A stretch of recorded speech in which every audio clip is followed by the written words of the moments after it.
Presiden MCA Datuk Seri Dr. Wee Ka Siong berkata potensi pilihan raya kilat bakal diadakan sangat tinggi kerana parti pemerintah dilihat sanggup bertaruh untuk mendapat mandat baru daripada rakyat.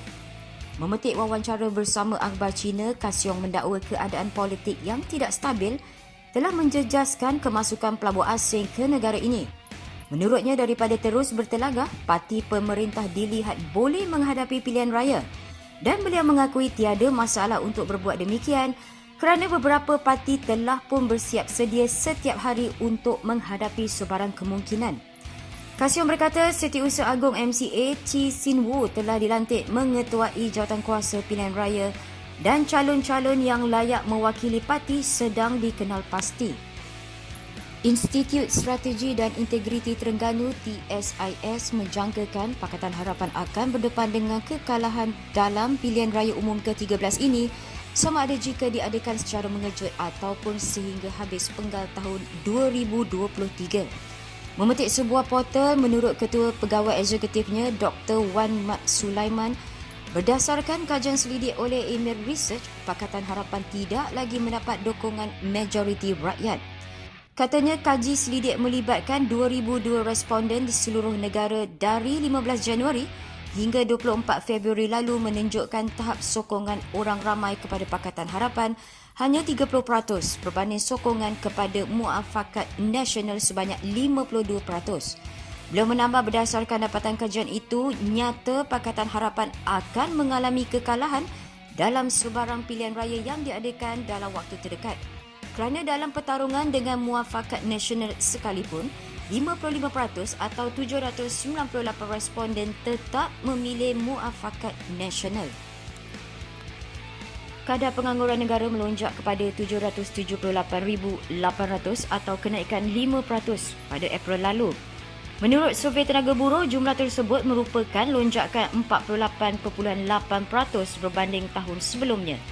Penutupan operasi bagi sebahagian besar perniagaan semasa Perintah Kawalan Pergerakan yang dilanjutkan sehingga April 2020 telah memberi kesan kepada kehilangan pekerjaan dan menyebabkan pencari kerja merasakan sukar untuk mendapatkan pekerjaan.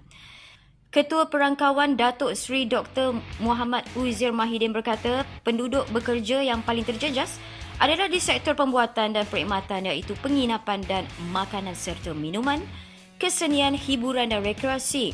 Perkhidmatan lain seperti pusat kecantikan dan salon.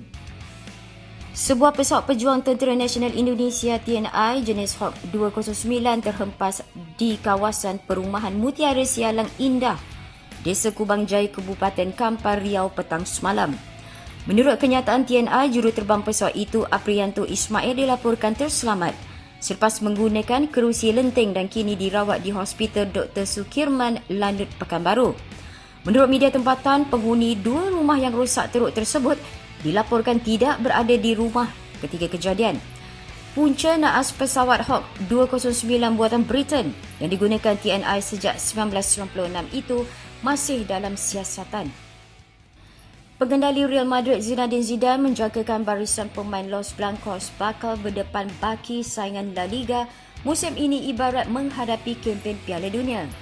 Menurutnya, jadual baki perlawanan menjadi lebih padat apabila berlangsung selang 3 hari berbanding saingan sebelum penangguhan Liga pada Mac lalu akibat pandemik COVID-19. Zinedine memberitahu dia sudah melakukan persiapan rapi sebelum saingan Liga kembali bersambung mulai kemarin selain menyifatkan pengalaman dalam kalangan pemain Real sebagai kekuatan kelab itu. Dan pada masa sama, Zidane turut optimis anak-anak buahnya mampu menyaingi Barcelona dalam memburu trofi kejuaraan Liga musim ini.